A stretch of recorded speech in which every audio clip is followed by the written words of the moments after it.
Tidak berbuat iseng. Refleksi pagi 1111. Bagaimana kita bersikap terhadap kejahatan iseng? Mari baca Amsal 1 ayat 10-12. Kalau orang berdosa membujuk engkau, anakku, janganlah turuti bujukan mereka. Seandainya mereka berkata, ayo mari kita mencari orang dan mengeroyok dia. Untuk iseng-iseng, mari kita menyerang orang yang tak bersalah.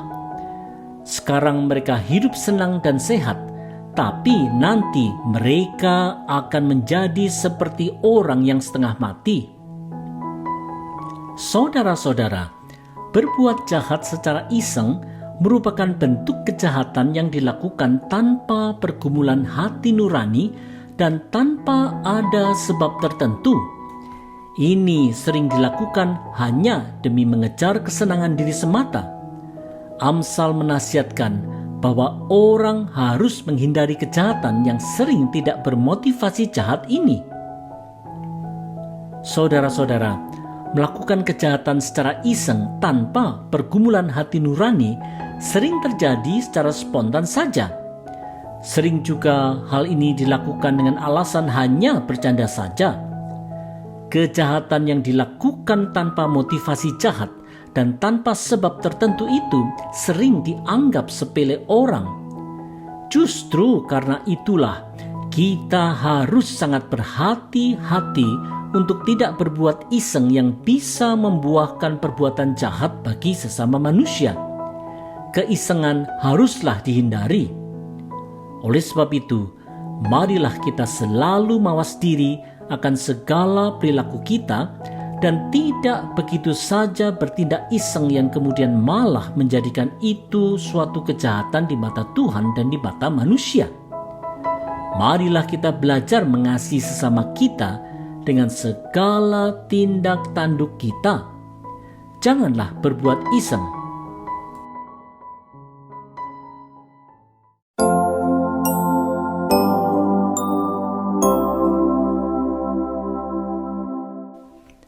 Tidak berkubang di pasir hisap dosa.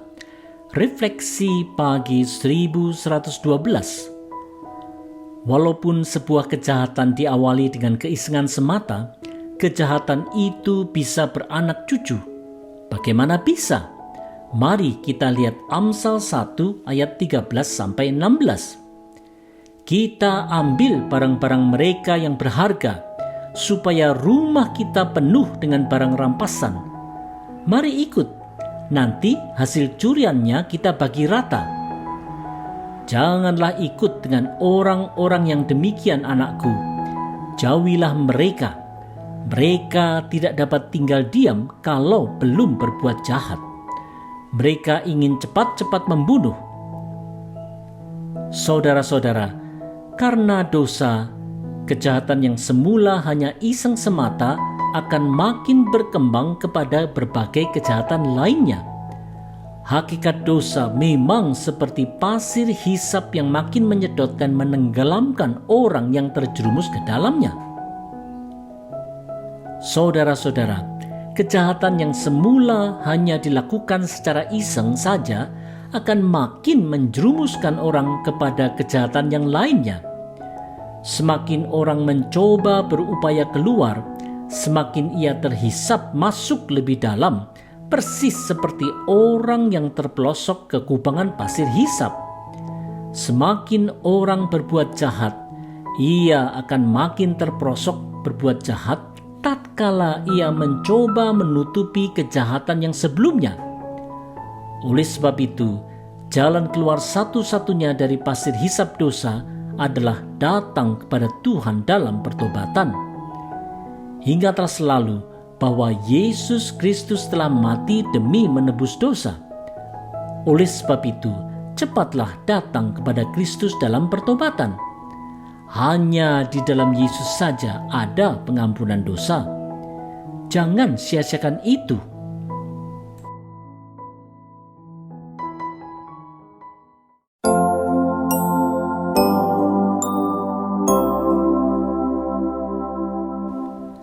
Berhati-hati dengan hukum gravitasi dosa. Refleksi pagi 1113. Seperti apa bujukan yang disampaikan orang yang hendak bertindak jahat walaupun hanya secara iseng-iseng saja? Mari kita lihat Amsal 1 ayat 13 dan 14. Kita ambil barang-barang mereka yang berharga, supaya rumah kita penuh dengan barang rampasan. Mari ikut, nanti hasil curiannya kita bagi rata. Saudara-saudara, walaupun semula tidak ada motivasi jahat, pikiran yang iseng dan jahil yang dipengaruhi oleh hakikat dosa pasti akan cenderung menghasilkan tindakan yang buruk dan merugikan orang lain, bahkan berbuahkan tindakan kriminal. Hukum gravitasi dosa memang akan cenderung menarik manusia untuk bertindak jahat walaupun semula tidak ada maksud jahat. Keisengan memang perlu diwaspadai. Saudara-saudara, pada masa sekarang ini, tindakan yang iseng dan jahil seringkali dianggap hal yang biasa saja, bahkan itu dianggap sebagai bahan candaan yang tidak ada salahnya. Hanya saja, pernahkah kita berpikir bahwa kecenderungan hakikat dosa manusia bisa berperan dalam masalah yang kita anggap sepele dan remeh ini? Apakah kita kemudian berkilah bahwa tindakan iseng itu just for fun, padahal itu merugikan orang lain? Marilah kita benar-benar memikirkan apakah tindakan iseng kita itu sejalan dengan upaya kita dalam mengasihi sesama. Oleh sebab itu, marilah kita bertindak dalam hikmat Tuhan dalam perilaku kita, termasuk dalam hal-hal yang remeh dan kecil seperti candaan dan keisengan. Berhati-hatilah.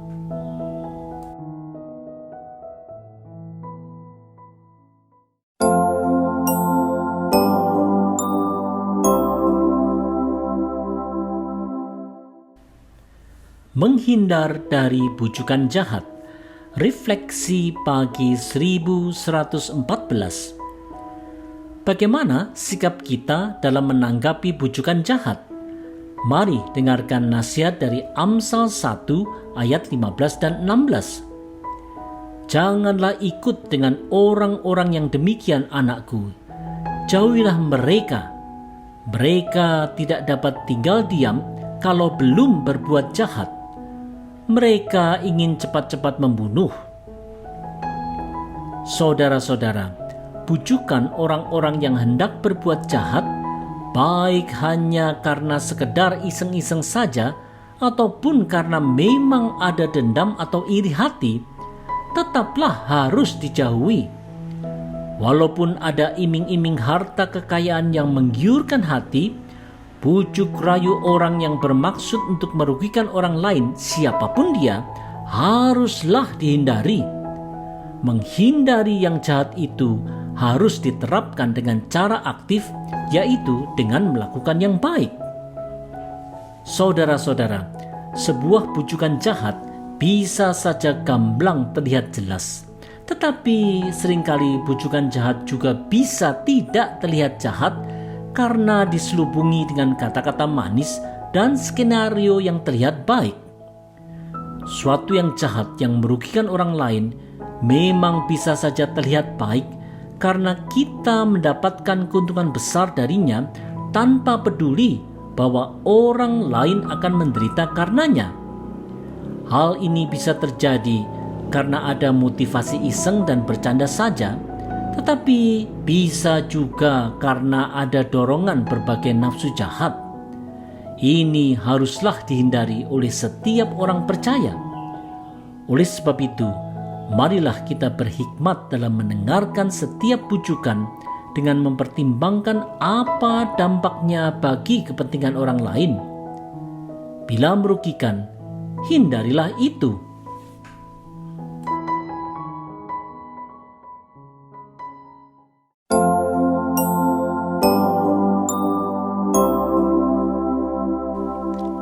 Tidak memasang jerat jahat untuk diri sendiri. Refleksi pagi 1115. Apa yang akan terjadi pada mereka yang mau berbuat jahat apapun alasannya?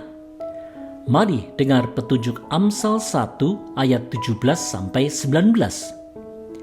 Sedangkan burung pun tidak akan masuk ke dalam jaring yang dibentangkan di depan matanya. Tetapi orang-orang jahat itu malah memasang jerat untuk dirinya sendiri, jerat yang akan mencelakakan mereka. Memang, orang yang mencari nafkah dengan memakai kekerasan akan membayarnya dengan nyawanya sendiri. Saudara-saudara, perbuatan yang merugikan sesama adalah hal yang jahat di mata Tuhan, apalagi bila itu disertai tindakan kekerasan. Oleh sebab itu, Amsal menasihatkan supaya orang menghindar dari perbuatan jahat, karena hal jahat itu akan mencelakakan dirinya sendiri. Saudara-saudara, Amsal telah mengingatkan bahwa memasang jerat jahat bagi orang lain sebenarnya memasang jerat jahat bagi diri sendiri. Mengapa demikian? Ini karena setiap orang, tidak peduli suku, bangsa, ras, agama, dan latar belakangnya tanpa terkecuali, adalah ciptaan Tuhan yang berharga di mata Tuhan. Perbuatan jahat kepada orang lain, baik yang dilakukan secara iseng-iseng saja maupun yang dilakukan karena dendam atau iri hati, tetaplah perbuatan jahat yang tidak dikenan Tuhan. Inilah penerapan dari hukum yang kedua, yaitu kasihilah sesamamu manusia seperti dirimu sendiri. Oleh sebab itu, marilah kita belajar mengasihi sesama dengan belajar melakukan hal yang baik dan tidak merugikan sesama kita. Sukacita dari Tuhan pasti ada.